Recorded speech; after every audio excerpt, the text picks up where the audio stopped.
Okay. We're at 4:46, so officially 1 minute over.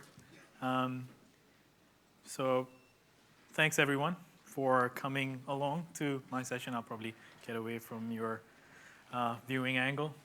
Um, how many of you went to the platform keynote in the earlier today? Cool, quite a few of you. And how many of you work in the space we call analytics? Quite a few of you. I'm actually glad that people did not raise their hand. That means you don't work in analytics, but you're interested. So I did, I'm the track owner, so I actually approved my own session as a level 200 session. It's probably going to be a level 300 session by the looks of it. But at the outset, I'm going to tell you that, is the audio okay? At the outset, I'm going to tell you there's a few sessions which are follow-ups to this as well. We have some program managers from the product group, etc., who are presenting different components of this in much greater detail, level 3, 400 sessions as well. So I will refer to those and give you the details on those as well. So if you're okay, I look at the spread, pretty good. Not a lot of people in the first few rows. You're like me. So let me begin with a bit of the philosophy behind the Cortana Analytics Suite. Even when we first announced it, even I was a bit stumped with the choice of the name. And then I figured out that Satya himself chose the name. So I was like, okay, great. But it is dependent on the philosophy behind the naming convention of the suite itself is intelligence or intelligent action, and that's kind of where the whole character of Cortana, if you're familiar with the Halo games, came from, and well, hasn't come yet because she was born 500 years from today. So as you do. So you might have already seen this particular slide, and I'm going to keep the session very interactive. So because it's a fairly demo-heavy session, so if there are points during the session where you feel like you need to ask something, clarify something, feel free to do so. So effectively, this is the slide we covered in the earlier today, I think at the overview session. And this is kind of the lineage of, or the movement of data that's the repeatable process that we've encompassed in terms of most enterprises or most people when they're building solutions across either the cloud or on-premise or what have you, kind of need to first collect the data, which I think a lot of us already are very good at. Then manage the data in terms of like your usual ETL or go forward with encryption, whatever you want to do. Store the data because it's when now I don't like to use the term big data because I think now realistically every data that we collect is kind of tending to be big anyway. So it's a very it's an evolving term. I think big data before used to be 2 terabytes. Now you have machines with 2 terabytes or more RAM. So it doesn't necessarily mean that it's big data. But I personally think of big data as data which you can't look at it and get intelligence out of it without actually doing something with it. So that's kind of my own definition. You don't have to subscribe to it. And how do we utilize the resources which are in Azure and also on-premise for managing and storing and processing that data. And then we move to, once we've got the data collectively in those stores, how do we apply, derive intelligence out of it? Because if you look at the line down the bottom, it's about going from having raw data into actionable intelligence. So, and making that process repeatable. Because in the enterprise, really, we never do work once. Work is more and more valuable when you can repeat it, scale it, improve it, right? So the idea is to get to a point where the whole process of data science, the whole process of analytics is something that is repeatable, approachable to new people, and go from there. So you look at the third blade. We have services like machine learning, HD Insight, and Stream Analytics. This is kind of where all of our intelligence building and the sort actually happen. And then finally, we have the component which is the visualization and consumption of the data. So this is where we have services like Power BI. I'm going to cover a bit of that, but there are some really good sessions on Power BI. I will give you the details on the track itself. And one of my colleagues is actually doing a developer session on Power BI, how to build custom visualizations. So that's the visualization, so assistive intelligence. So within Microsoft, we're kind of starting to refer to AI not necessarily as artificial intelligence, but more as assistive intelligence, where the idea is to actually go from creeping people out to actually making it, assisting them in making their actual decisions.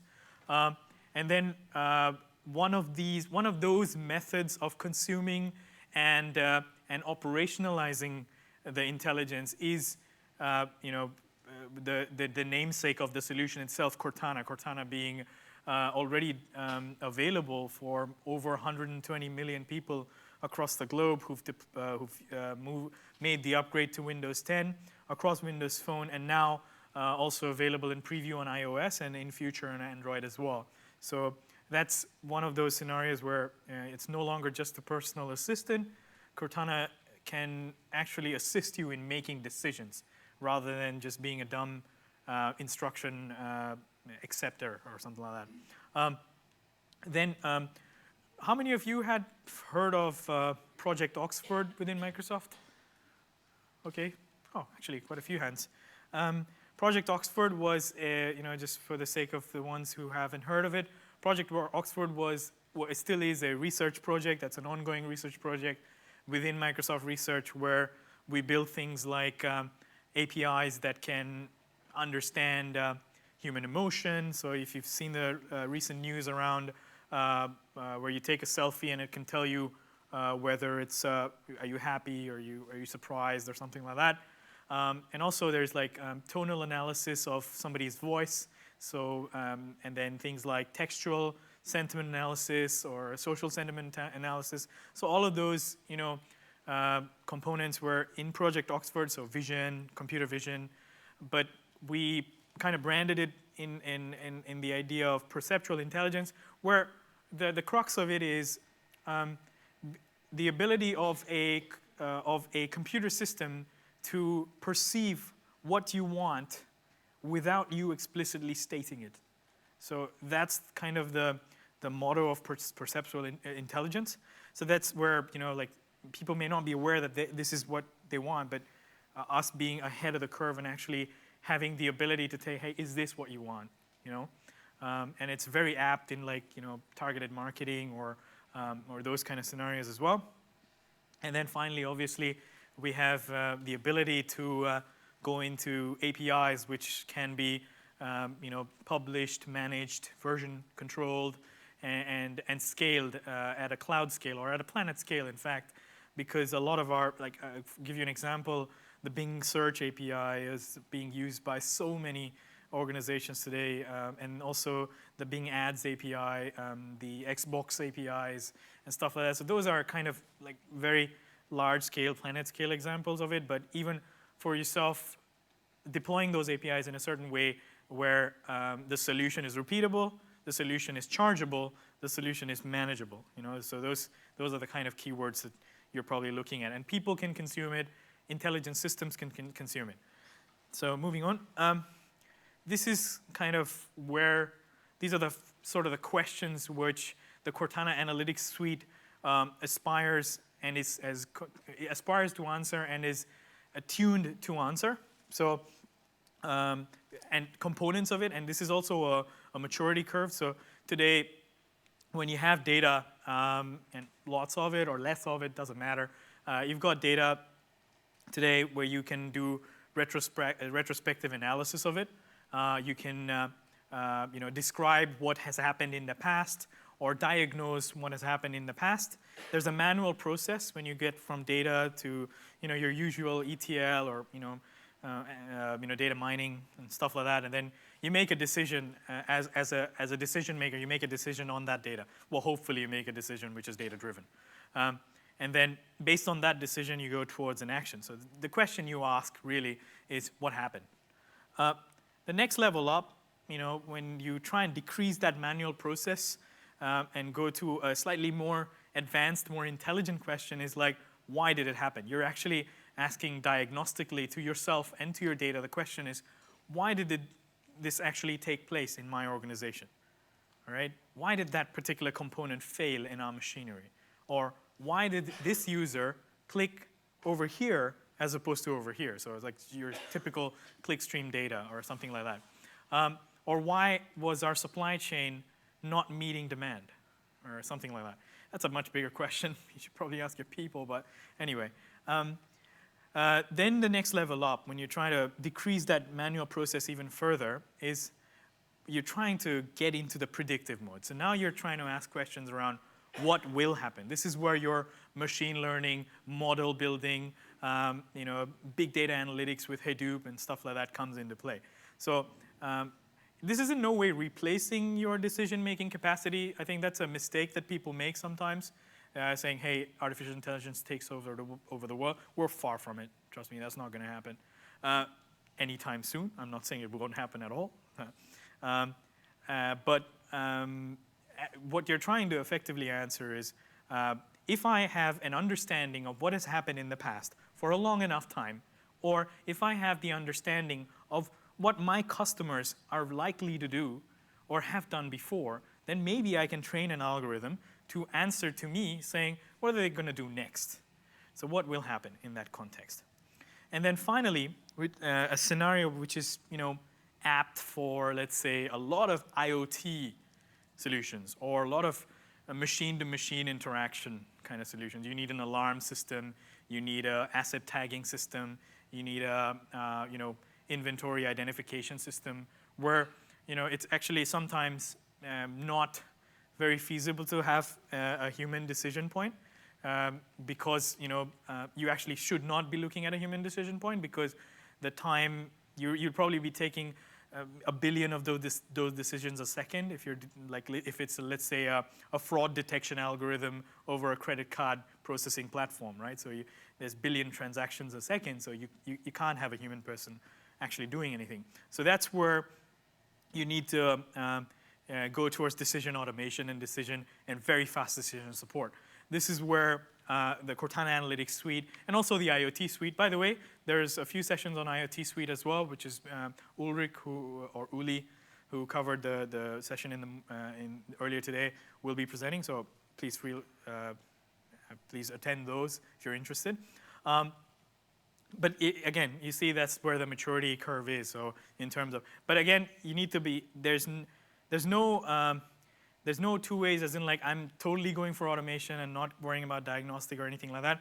All of these questions have a role to play in the organization, and it is important to understand that all of these questions need to be answered in an intelligent way, right? And actioned in an intelligent way. All right, so after this, I'm going to go into a bit of a specific data set and how what we called, if you saw the title of the session, it said using the Cortana Analytics process. The Cortana Analytics process is kind of almost like a decision algorithm which is not run on a machine, it's just run in your brain, as in like what solution or what mix of solutions do I use to solve my problem, right? So how do I go about solving this scenario versus that scenario? So that Cortana Analytics process, it's a very well-documented process. It's available already on Azure.com, and also if you go on CortanaAnalytics.com. But I'm going to talk to a particular data set which we used in terms of honing and birthing the process a little bit internally, so that the information management and machine learning team actually use this data set a while. So the question is, I have a lot of data, which in this case was a data set, massive data set. How do I, and I want to transform it into intelligent action. So somebody like me came to you and said, hey, we want to take data and intelligent action. How do I actually do it? Is there let's say, is there a step, a list of steps that I can subscribe to that can get me to a pretty intelligent outcome without me going completely blind into something? So what we did in the case of the data set that I'm talking about is the NYC taxis data set. Has anybody seen this or used this data set before? No? All right, okay. So let me give you a bit of insight into the data itself. So this is actually very apt if you've been following the taxis, your taxis versus Uber conversation in Australia. Anybody been following that? Taxis versus Uber? Yep, okay. So this is effectively a guy, a data scientist, a data analyst in New York by the name of Chris Wong. He was, he had this problem like, hey, Mondays, there's a certain period of time, especially after work, I need to grab a taxi, and the problem is there's no taxis in New York, and it's just very hard to get a taxi, period. So the New York taxis, they actually tweeted out this tweet which came out and said, hey, we have some data. Here's what we, it's a random taxi fact, trying to engage customers. And he was like, oh, that's interesting. So he reached out, he tweeted back to them and said, can I get access to that data? They're like, oh, great. Yes, you can, no problem. File a Freedom of Information legal request. So it's called a FOIL request in the US. And he did file it. And and they said, well, how do I get, so he thought it was going to be getting an API or just an access to a SQL server somewhere, and like, oh, I'll just key in my server and port details and I'll be fine.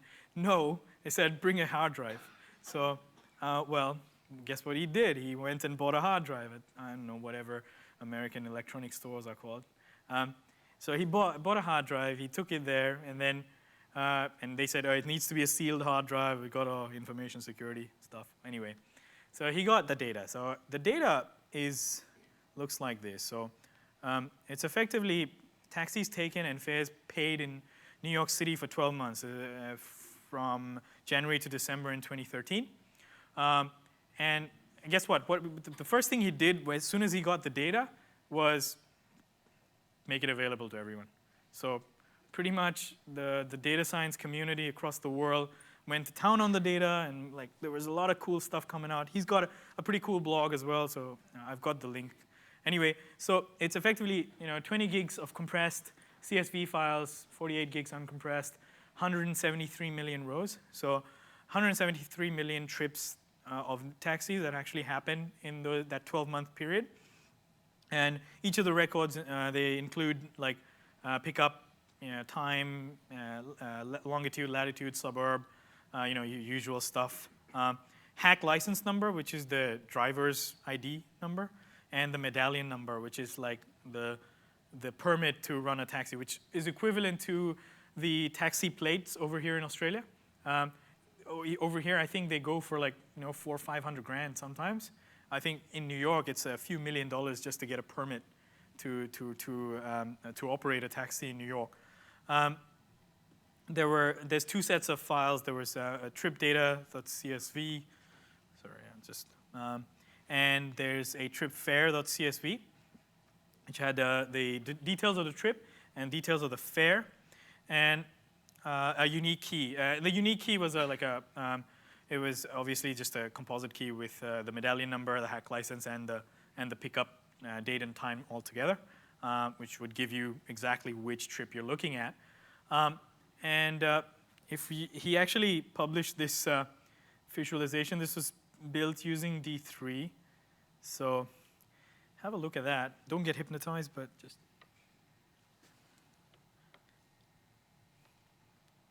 I'm just going to let it sink in.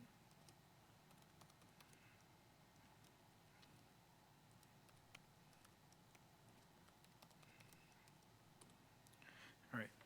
So don't look at it too much. So so that is effectively, it's just it was a visualization built using D3. Anybody use D3? One person. Great. So D3 is a open source kind of framework to design cool visualizations. It's ask that guy basically over there. So and Travis, who's really good at it. Anyway, basically, so this was the people got this, and as I said, they went to town on the data. So people, the paparazzi picture, U.S. is known for its paparazzi crazy culture. So people were, you would see. Apparently, New York is a city where paparazzi is happy to. Anybody feeling dizzy, by the way? Sorry. No. So apparently, New York is a city where the paparazzi is okay with taking taxis. So they get snapped quite a lot, getting on a taxi or off a taxi or in a taxi and stuff like that. People looked at it and then, hey, the photos, when they're on an online site, they have time and date, so you can match it to whatever, and then these kind of things actually started popping up. So, that's Katherine Heigl, or Hegel, I'm not sure. Anyway, so she was apparently taking a taxi. That's the route she took because people knew, okay, that's the photo that was taken over here. Right, so that's the trip that she took. And then, you can see Judd Apatow and Leslie Mann taking a particular trip. They're pretty happy about it. I'm almost never happy in a taxi, so. I like Uber, though. Don't say that to the taxi driver outside. Anyway, but the cool part was what is also visible, if you look at it closely, is the tip amount. So now articles started popping up in the news like, oh, Katherine Heigl only tipped like $3.62. It's like, oh, cheap celebrities, So, so that's data science at work, like, totally. These guys are even cheaper. That's like $2.10. Like, that's really bad. Like, I tip more than that when I'm in the US. Come on, guys. Anyway, so those kind of things came to town. So, all right, so let me move on to the next slide. So question is, what do you guys think? So I showed you one prediction, but what do you guys think we can predict? So I'm open to answers. What do you think we can predict from this particular data set? From the tip amount, you can work out whether it's celebrity or not. I showed you that one, all right? Taxi vacancy rate. Vacancy rate, that's a good one, right? All right, yeah, okay. Predictive tip durations, because the data set already has durations, but yeah, that's a good one. Hadn't thought of that. Most profitable routes. Absolutely, that's a good one. So things like, was a tip fade? That's, you already said it. Not just specifically for celebrities, but for anyone. That's a binary classification problem. Anybody used Azure ML yet or before? Okay, some people. So binary classification, basically what we're trying to do is there's only two possible outcomes, tip was paid or not, and you're just trying to predict which outcome. It's probably one of the simplest data science problems you can solve. Things like, yeah, exactly what you said, what was the range? Was it a $0 to $2 tip or a $2 to $4 tip or a $4 to $8 tip? So different classes, let's say. So that's a multi-class classification problem that you can potentially look at predicting.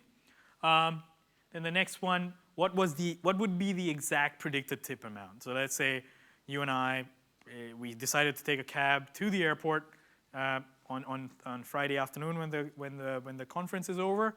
What would be the most likely tip?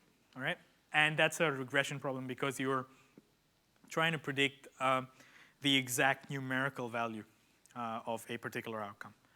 All right, so I'm going to be one of the first people to actually ask you to take your mobile phones out now, because I'm going to ask you to go to this particular site. So I deployed the site last night, so hopefully it's all good.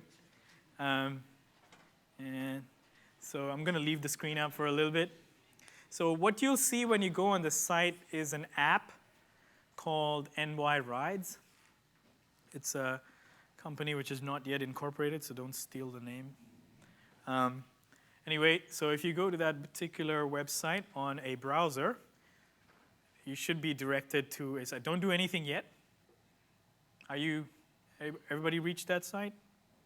Loading well? Azure working well? Cool. By the way, that's a demo of Azure websites. That's it. Done. All right. So you go to that site now. I should probably change my machine. Hang on.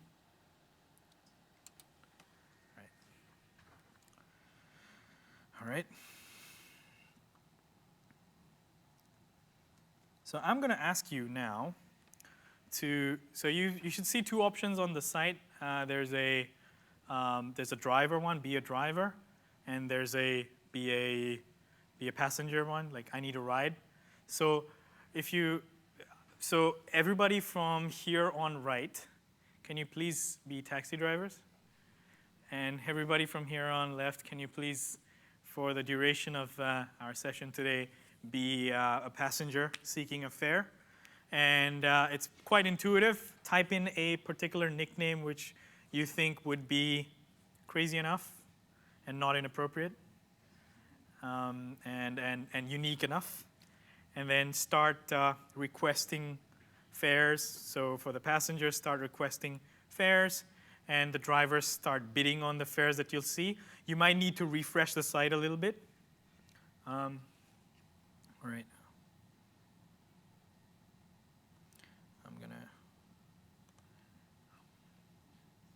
All right, I'm already seeing some activity. By the way, that's the real live dashboard of people. So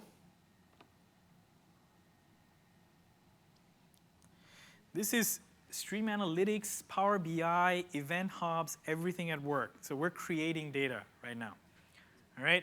And by the way, there is a prize for the top passenger and the top driver at the end of the session.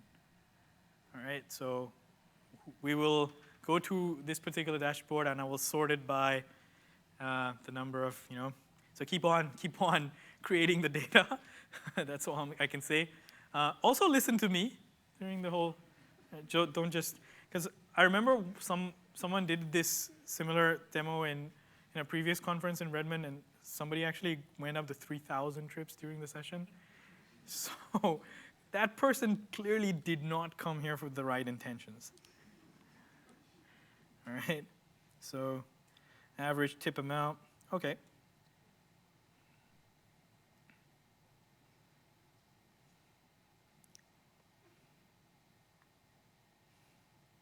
Cool.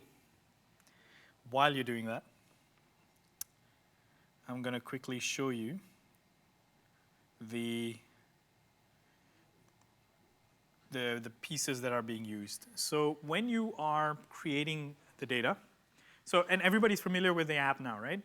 So I'm just going to assume because you guys are using the app, you're familiar with the interface, what probably it's sending.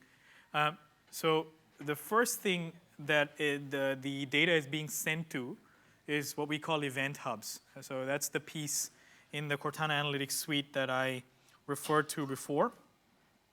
So event hubs is effectively a very, very large scale event ingestion engine. All of Azure telemetry runs on it. All of Xbox telemetry runs on it. All of Office 365 telemetry runs on it. It's extremely, extremely well-managed, large-scale event ingestion engine. It's effectively just an endpoint in the cloud that you can write events to at a very large scale.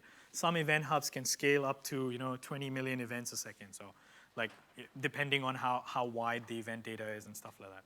So it is quite powerful. I'm going to leave that dashboard be for a while. Yeah. All right. So how come we only have 38 passengers? Sorry? Oh, right. Okay. You want the URL again? So I'm gonna show it. I think I have it here. So that's the one. So aka.ms/ignite/nyrides. That good? I'm guessing everybody else has a URL. You just reminded me of my my struggles to university. I could never see what was going on. I was like, can you go back a slide? It's not a smart, can you go back a slide? It's more like, I just didn't follow. Anyway, all right, so let me go back to,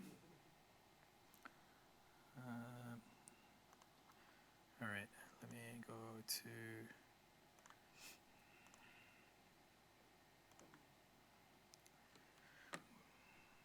give me 2 seconds. Sorry, guys.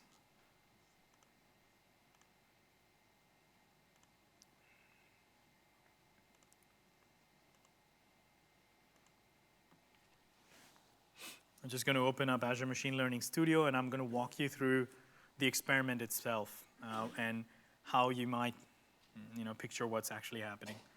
So,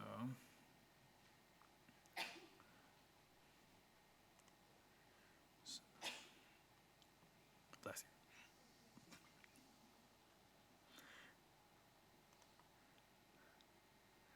So this is just a very simple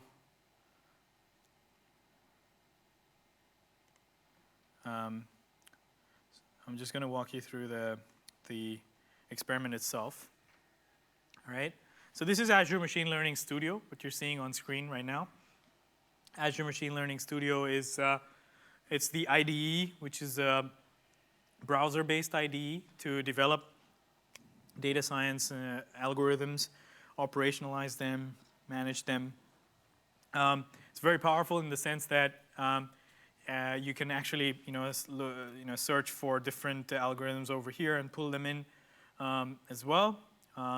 And I'll be more than happy to do a very in-depth discussion with you around Azure Machine Learning if you're interested in it at the showcase as well, where we have the expo. Feel free to come up to the data platform area in Microsoft, and I'll be there. I can walk you through it. This is personally my most favorite product in Microsoft. And in this example, so this is the designing pane where you actually connect different code blocks. So data science used to be, and it still is to a degree, an ad hoc science and not an engineered science. So a lot of the intel and a lot of the IP that people create tends to not proliferate outside the actual community, which is less than 1 million people strong.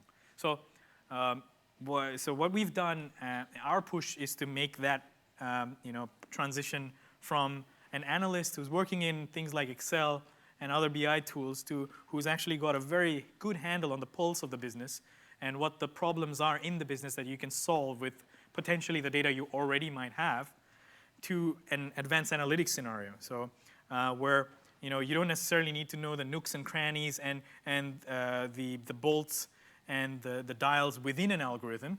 But if somebody gave you a recipe to become a master chef at solving data science problems, you can apply that recipe to your problem. All right, that's kind of the idea. So what we've got in this particular problem is, that's a reader class. You can just search for here, and it will show up like that. Do a drag and drop. I'm not going to do that. I've already got it here. So in the reader class, all I've done is you can connect to multiple different sources, but in this case, I've got an Azure SQL database where I'm reading the data into. That's a normal SQL query where it's just a T-SQL query that I'm running on a particular Azure SQL database. That's the SQL database. Actually, I should not show that because somebody on the stream will probably use it. Anyway. That's the T-SQL query. I'm taking all of the required events data from and I'm creating a sample to train my model on. So I said to you before, there's 173 million records on that particular data set. When you're doing experimentation in data science, you probably wouldn't be training every single time on 173 million records of data. So you probably best advised to stratify and split the data into a good sample. Like in my case, I'm just using a 1% sample for the data, so which is pretty good, pretty chunky size of data, and I'm training on that. So I've used a reader class to read the data straight out of a SQL database. And this could be an on-premise SQL server. It doesn't have to be SQL Azure database. I'm using metadata editors to basically do some transforms and say, hey, this particular data type or something like that has changed. This is a feature versus a parameter. Using a missing value scrubber to say, hey, wherever there's a missing value, replace it with a 0, and I'm going to see if that gives me a good outcome. If there isn't, if it's you can actually replace it with, let's say, an average or something like that, up to you. Let us look at how the data actually looks like. I'm going to click on that, visualize the data over here, and it should kind of show you what the data looks like. We have our first walk away. That's it. Shame. No prizes for you. All right, so that's how the data kind of looks like. So we have the medallion, the hack license, vendor ID, whatever. The payment type. You can see it gives you some descriptive statistics about the data itself, and tip class, and stuff like that, effectively. Vendor ID, as you can see, there's 2 cartels for taxis in New York. It's pretty much like how many taxis are owned by just 2 companies? Come on. Anyway, so take that data, use some metadata editor, get rid of some missing values, whatever, or average them or whatever, and then here's where the actual sciencey bit starts. It's fairly simple. I'm just using a split data module. All I'm doing is, in terms of training a model or training an algorithm to start making predictions or intelligent predictions on my data, I need to make sure that I train it on a subsample of that data, and then I test it against a sample of data which it has never seen. So I took this 1%, 1.73 million rows are a good sample. Now I'm going to take 70% of that and train my model on that 70% and then test it against the 30% of the data that my model has never seen. So effectively, I used a multi-class logistic regression. You can use your own algorithm. So if I just typed in regression over here, there's many different types of regression. I use that one. You can use whatever you want. It's basically dependent on how much more accurate can you get it at, right? So that's actually one of the big, I would say, advantages of using Azure Machine Learning. Because if I was to go to my old days when I used to do a lot of this stuff using MATLAB, for example, you can still do it with R and Python. You're doing a lot of this heavy lifting around plugging and playing with different models and algorithms and stuff like that, because you got to take the code out, rewrite the code, start calling new libraries and stuff like that. So there's a fair amount of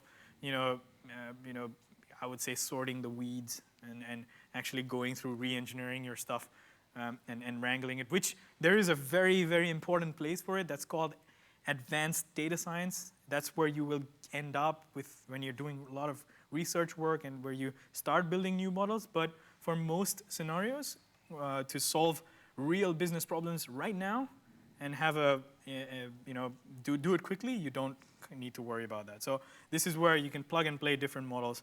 I'm using a train model module to train it, and then very simple score model module to score it against my data set that I had already got. So I'm going to discard the changes and actually show you, because I had already scored this model. So, all right. And so I'm going to evaluate the model, show you how it looks like. Kind of. So if these were the actual tip classes, so $0 to $5, $5 to $10, or $0 to $2, $2 to $4, whatever, and these were the predicted classes. This is what we call, in the data science term, it's called a confusion matrix. So it's kind of a good way to visualize which predictions are most accurate and what band. As you can see, like no tip is very accurate. The model can really tell you if somebody's actually ever going to pay a tip or not, or not at all. So first class, like small tip, I think less than 10% tip is really accurate. Gets a bit fudgy when it's trying to, as you can see, like when it's trying to get between classes 1 and 2. It's like it might be that 4.99 is a very that's where you start to wrangle with the data a little bit, but and that's your kind of confidence levels with different predictions. All right, we go to that. But so everybody following up to now? Show of hands if you're not following, and if you want me to cover something else. I've got, I said, keep it very interactive. Questions so far? Good? Workflow is good? How do you measure to define what subset of data it should pick up, rather than always allowing to pick up the wrong data set for it to train against? Oh, okay. So that's a bigger question than just Azure. It's more of it's your decision, effectively. So, right, if you Manually cleanse my data before I yes, so some level of cleansing obviously has to be there. You're not gonna, like, there's certain types. What he's asking is, can you basically load your full data set Yeah. and say, in your training module, say, I want to preload 1%. Yep. And when you go into full-scale testing, say, load the rest. Yeah, exactly. So you would get to a confidence level of prediction using small data sets. You'll kind of weed out, say, hey, okay, that particular algorithm is probably giving me the best outcome against 1,000 rows. So I'm just going to train the rest of it on that. We do have another feature within Azure ML, which is called sweep parameters. So sweep parameters, what it does is when it will basically it'll basically when you have those models, when you have those training algorithms, every algorithm has its own levers to pull.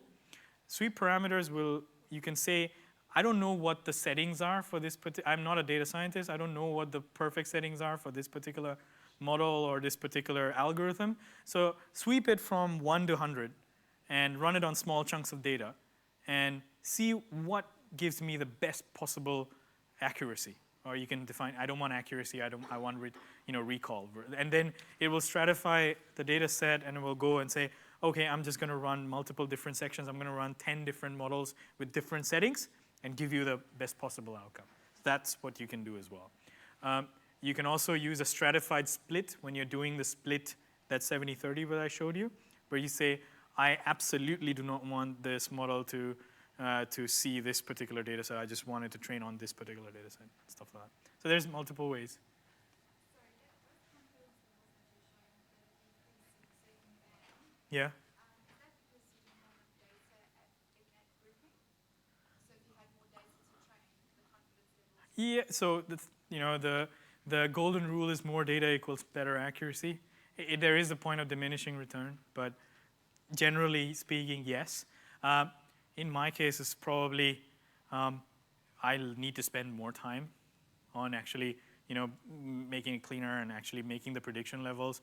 Maybe I need to tweak the class itself to get a better rate. I haven't spent that amount of time because on that particular model. But there is a very detailed walkthrough online as well, and I'll walk you through that. So let me quickly give you a bit of a feel of that detailed walkthrough. Is that okay? Is that a good level? Cool. All right, I'm getting a few nods, apart from the person who just walked off. All right. Okay, so if you go to, see what's going on. 244. Person's totally not listening to me. All right, whoever you are, I'll find you. All right, so this is one of the actual walkthroughs. So anybody use IPython notebooks or Jupyter notebooks, pandas data frames? No? Okay. So IPython notebooks, so Python, everybody knows what Python is. It's a very popular language, both for computer scientists and also for data scientists and data folks in general. But IPython notebooks is effectively, it's a notebook format where you have both code embedded and very, very extensive documentation. You could write a book as an IPython notebook and have the code embedded, and you can run the book itself, all right? Instead of running a specific set of code somewhere else. So this is an IPython notebook that we've created. So you can, it'll give you an idea of what the data is and where the, so back to your question around, me actually spending more time with the data and getting the confidence levels up. Absolutely, yeah. If you spend more time with it and acclimatize yourself to the data, you can get it up fairly up. Is Hong in the room? Hey, we have our senior data scientist over there. So if you have even bigger data science-y questions, Hong is here to help me. Cool. Yeah. So this is kind of the notebook. As you can see, those are the class. I think that's the trip distribution. That's the two vendors. It's looking at trip time predictions, subsampling the data in SQL. That's back to your question. You can look at what are the kind of better ways of looking at the data itself. Then we also have a full walkthrough in Azure around just SQL itself, in that 80% work where you have to do with the data preparation. We have a full walkthrough of that as well. I'll share the details of that towards the end of the session. All right. Okay. So I'm going to move back to my slide deck, I think, at this point. Oh, no, not back to my slide deck. Before that, so once we've created, you saw the model, right? That's the model. I'm happy with the prediction. Great, no problem. That's the experiment. What I can do now is, if I say, so in that case, when I have the app that I've given you, let's say I want to give the app to the drivers where, I think drivers are on this side. So when you're seeing the predicted tip, the tip number that you're seeing in the app itself, that's the predicted tip that's coming from Azure ML. So that model is predicting what this particular trip that those guys are requesting, the tip would be for you guys. So how would an app, actually consume that particular prediction? So what you can do is you can just click on this button over here, if you can see it, and say set up a web service. I've already set up the web service. That's what my prediction experiment looks like. So that's my web service. So it's very simple. All of that model that I already had gets put into, all of the trained model gets put into that particular module over there. Everybody can see it? And what I've done is the reader is already there, but I had a few transformation modules over there. What I've done is all the web service input will go through the same transformation steps, so I don't have to redo them in a particular C# environment or anything like that. And I've got the web service output. So I've published that web service, and that output can be consumed by anybody who's sending data and receiving a prediction can be consumed. So you guys are consuming that already on this side, and you guys are requesting that, all right? So now we have the web service itself looks like this. If I go to the taxis web service, so once you publish the web service, you can publish it just as a web service, or you can publish it as an API straight into the Azure Cortana Analytics Gallery and say, I want to charge people for using this web service, like every 1,000 predictions, I want to make $3 or something like that. Like put your own whatever rate on it, and that becomes really, there's already multiple hundreds of experiments on there that people are using. So when I publish that web service API, I get an API key, as you can see. I can test that right now. So if I put in those data like that, it's not a good way to test it, but if you want to just do a sanity check, you can do it over there. I can download an Excel workbook. I won't do it now, but effectively the Excel workbook has all of the API and macros built in, and you can just dump hundreds or thousands, if not millions of lines of data into that and do a batch prediction straight from Excel itself, just for your reporting purposes if you want.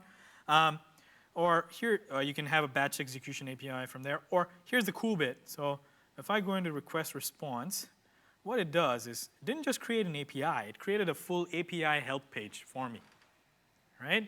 This is where things get really, really cool. So I've got the API help page.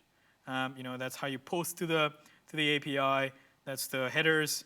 This is a sampled request. So you guys on my left, when you're sending in requests for trips, you're basically creating this data over here. All right?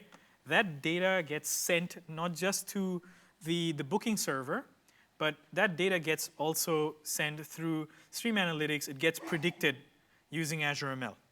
All right? And the sample response to that is in that format. That sample response format is going to you guys as these are the trips that are coming up that you're going to bid on. That's where you're getting that predicted your tip amount, and you can choose to take it, choose to bid on it or not. All right? That is extremely cool because it's pure industry standard JSON.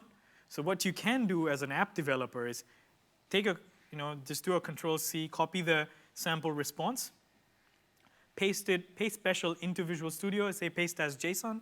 Oh, sorry, paste that as class, and it will take the JSON, convert it into the requisite C# class structure, and paste it into Visual Studio. That's one of the coolest features of Visual Studio that I found personally. So apart from IntelliSense, IntelliSense saves lives. All right. So, all right, it does, my life. All right. So, all right. So, and you can do it for both. When you're building a requesting app as well, do the same thing. All right. So now we scroll down to the inputs that you're getting. So this is just a bit of documentation on what the types of inputs are. They can be different, and we can do if you have the right transformation built into the model itself, then these don't need to be super accurate over here, but doesn't hurt. Then we have the output parameters, obviously, and here's the awesome bit, because now so Azure ML actually created the sample code that you can just copy and paste into your application in C#, Python, and R, and get running straight away. All you need to do to this sample code for it to run at this point is scroll down here, go to the API key. You see that ABC123 over there? And replace it with the API key that you received in the previous page that I showed you. Did anybody miss the API key? No. All right. You missed it? Oh, okay. Yeah, so just copy paste it into that ABC123 and your app should be up and running straight away. All right? So that's the power of doing everything in the cloud. I've not set up a VM. I've not set up a DNS server. I've not, gone and got a, MongoDB server to host some particular models or anything like that. I've just clearly, all I care about is the IP that I'm building into my model that makes sense to my business and the application interface that I'm giving to my users and my customers. All right? So that's the power. Okay. Next bit, I am going to shift to all right, cool. By the way, in the Stream Analytics area, I'm going to quickly show you. Let me go to a different subscription. I'll show you the Stream Analytics query that I'm using on your event stream to publish to my Power BI dashboard. You guys might laugh, but anyway. Let me. All right, while that is loading. By the way, I said you guys might laugh because I haven't done anything on it. All I've done is select star, put into Power BI. So, so if I go into the Power BI dashboard, I think it's this one's. Yep, it's just loading. Sorry.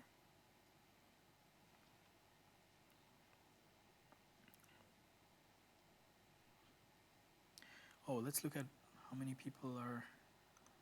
People are doing. All right, 1,000. Oh, wow. Okay, we might actually beat 3,000 today. It's good. Right. Oh, okay, I don't have much longer anyway. All right, so I'm gonna move on now. All right. No. So let's look at the. All right, that's the Stream Analytics. So that's the NY-RIDE Stream Analytics job that I'm actually using. So if I go into that, I look at the inputs are just two event hubs. These are both data streams on the service bus that I created. The query itself, I know you guys would laugh. That's what it is.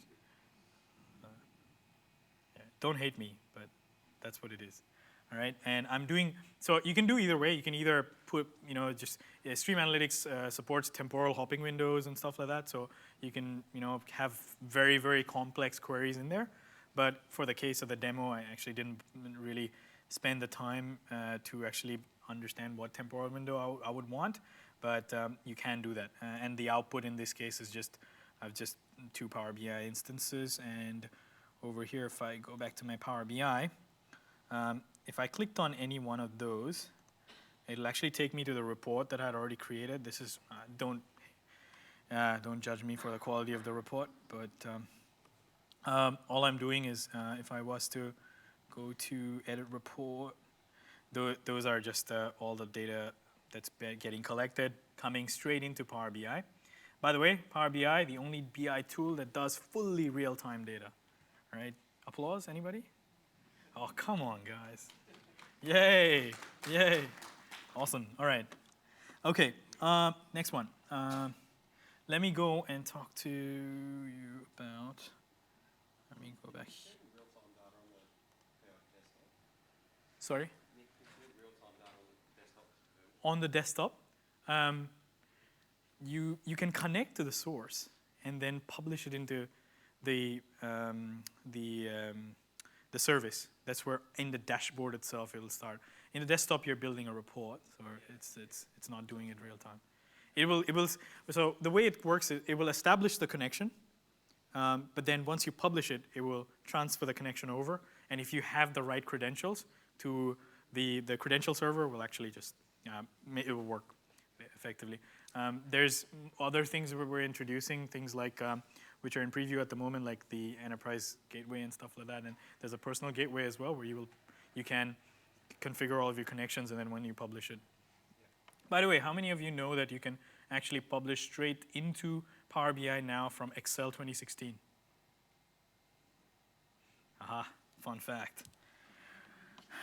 All right, so you don't necessarily have to get rid of Excel. You can start publishing pivot models from Excel.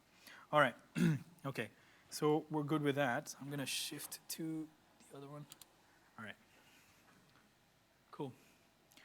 All right, so what we saw was effectively those particular components. Like I said, the Cortana Analytics Suite, it's the fastest evolving product suite of products in the Microsoft Azure landscape. So it's getting more and more things into it.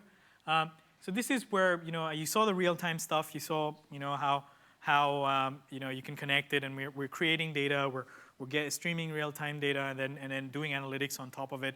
And it's all because it's designed to work together and configured together. It's pretty straightforward.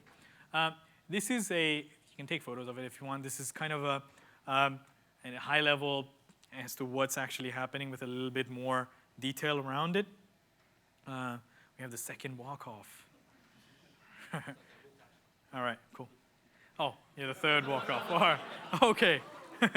That's it. Oh, wow. All right, okay. That's it. Don't let the door hit you, man. All right, okay. So that's the sort of the high-level architecture. In the session earlier, we showed howol.net, built on the exact same mindset. But that's well and good. But a lot of the times when you're doing it, when you're doing it in an enterprise context, one of the questions is, okay, that's great for one scenario. Now I need resilience. Now I need repeatability. Now I need to do it every day. Now I need to aggregate results. Now I need proper reporting. Now I need to manage my resources, and I need to make it available to people in a sort of a factory mindset. So so in that case, how do I actually go about making it an enterprise solution? So that's why we kind of built that Cortana analytics process. So if you take that URL, aka.ms/Cortana analytics process, we have a decision kind of support flowchart, which will help you. So you go through the different kinds of problems, the different kinds of data you might have, the different scenarios you want to solve, and the process will actually walk you through what you might be able to achieve in that particular context of your decision making. Right, taking photos of it, cool. So what we covered so far, but the process basically effectively is like it'll teach you what VMs to get if you want to do data science. So we have VM templates already in the Azure catalog, which one to get, how to configure it, which ports to open up, and stuff like that. So that's where setting up the environment. It will tell you how to load the data. This is a pretty, as all data loading goes, it's a pretty tedious process. So it'll tell you how to load the data from SQL, how to load the data from Hadoop or into Hadoop, or vice versa, pushing data up from on-premise and stuff like that. And then explore how to do the data science bit and explore the data, see which of the features would be useful for making predictions.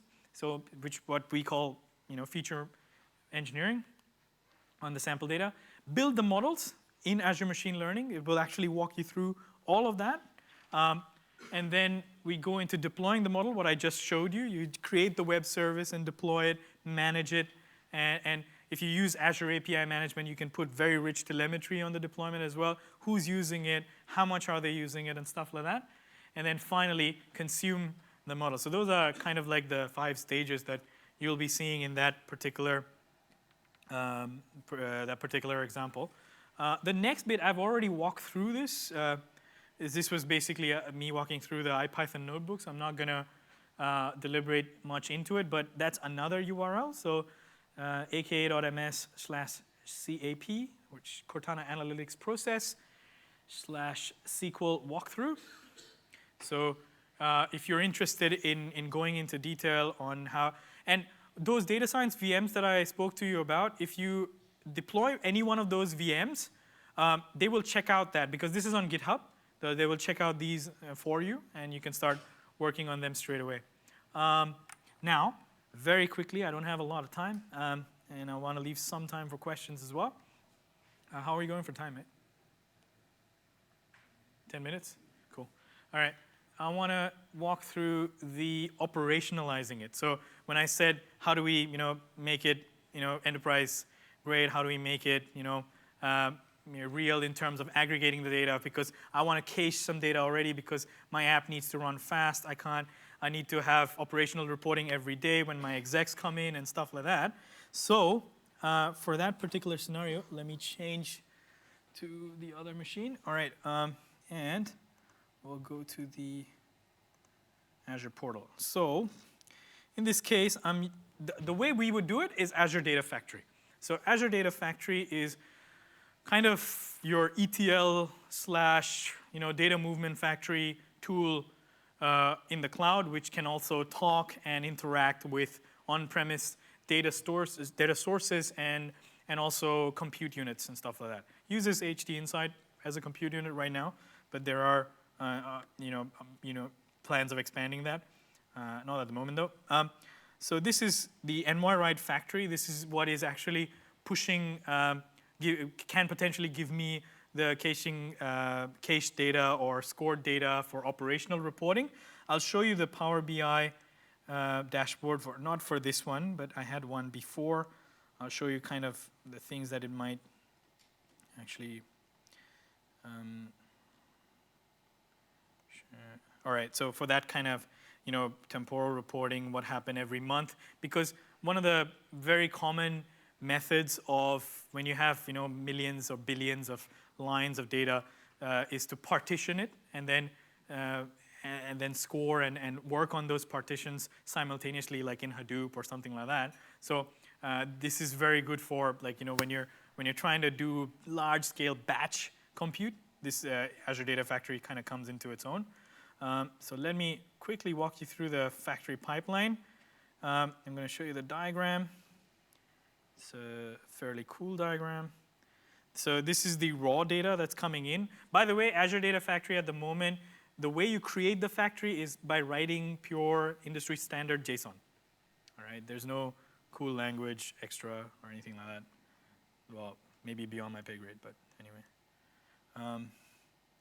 This is just a pipeline, which is taking the raw data out of blob storage, where we uploaded the data. Blob storage is the baseline storage level in Azure. And then we partition the data into month and year using a particular Hive script. So anybody use Hive? Hadoop? A little bit? One person? Cool. So if I was to double click on that, I'll show you quickly. Hive is very similar to TSQL. So if I look at the pipeline source, this is effectively what it's doing when it decides to not be moody. Hang on.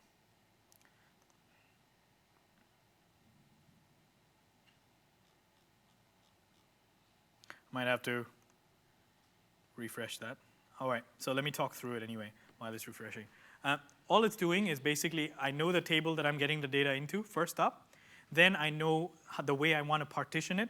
I've parameterized the source and the destination so that I can, keep on adding new partitions or change the compute endpoints and stuff like that, and basically plug it into a pipeline model, which should load very soon.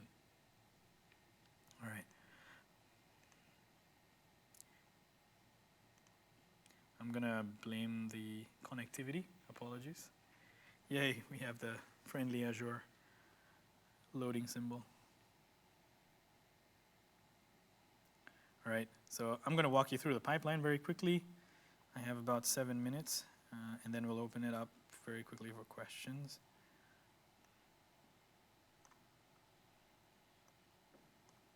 All right, not behaving. All right, yes. So what I've done is I've partitioned the data, the initial raw data, then added the customer data set that was being pulled in from another data source. The partition data is getting aggregated into like monthly reporting and temporal reporting and stuff like that. Then it's being then I'm doing a bunch of predictions on that with ML in the background. I'm not going to open the Hive script now. In the background, it's basically just hitting an ML endpoint, which is making like millions of predictions, pre-predicting a lot of those, and then doing the testing, doing the training, and then the predicted tips are again put into a blob storage, and then from the blob storage, I'm copying it into Azure SQL, so that if there is a scenario where the connectivity between ML and Azure and my own data center kind of falters, I still have a fallback plan where on my server I have a bunch of predicted outcomes which I can refer to and then still have the app running in the background. So you make it resilient for an enterprise scenario. All right, I'm not going to labor too much more on that. Cool. All right, so we've answered that. So just very quickly, that was the process we just spoke of. And now I want to quickly show you a very short video of this in action, with a customer already. All right. So let me go through that. This customer is a private healthcare provider out of the U.S., one of the larger healthcare providing hospitals, and they're moving into predictive healthcare. All right. So I'm just going to roll that.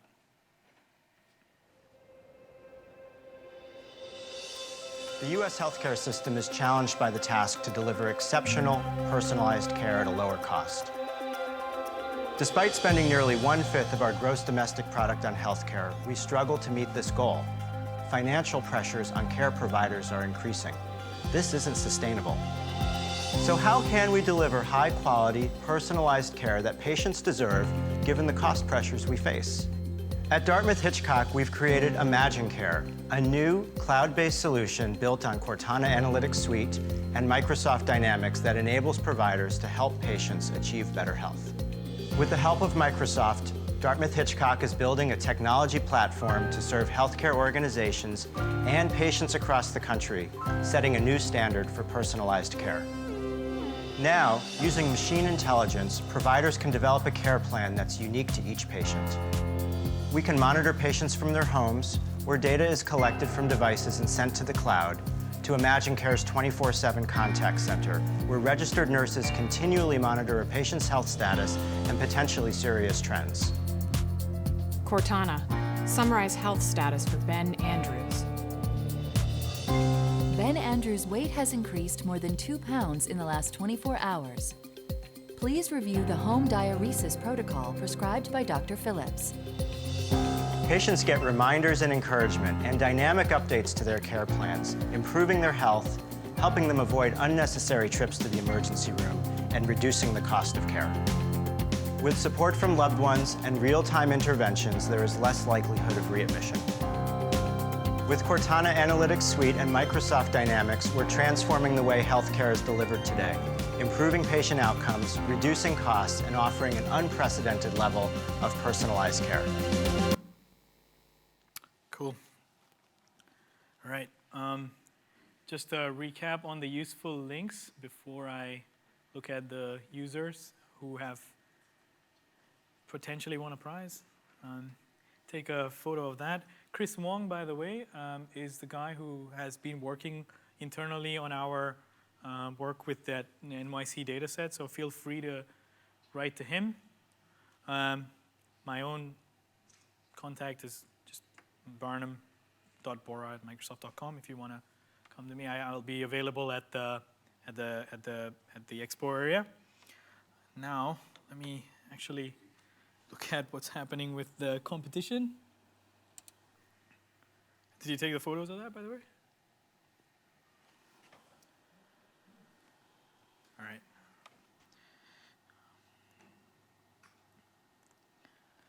Okay. Top drivers. Oh, not that one. Sorry.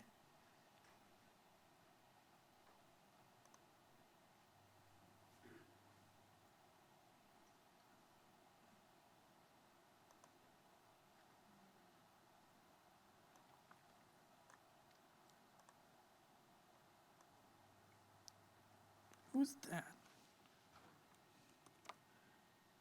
KHAM. Who was that? You. All right. So we have a top driver. You are, sir?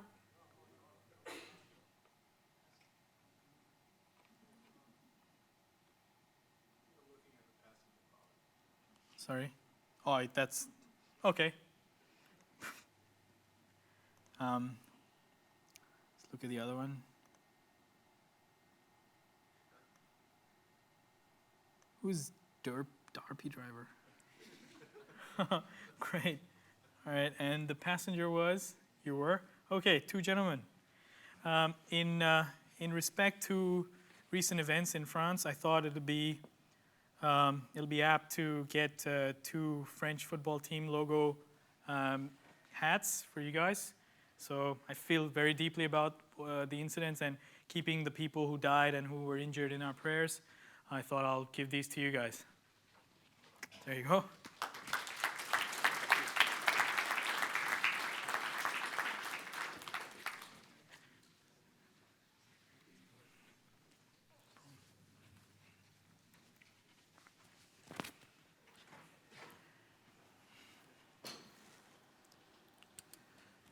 And that is pretty much a wrap. Hope you guys enjoyed the session. Please feel free to give me feedback however you want. Also, feel free to ask me questions now. I'll hang out here for a little while and go from there. We have a level 300 session on Cortana Analytics, connected cars, IoT devices on Thursday. Hong is doing a session on Revolution Analytics, which is a recent acquisition, by the way, which is parallelized our processing as well. That'll be a very hardcore sessions. Please go to that.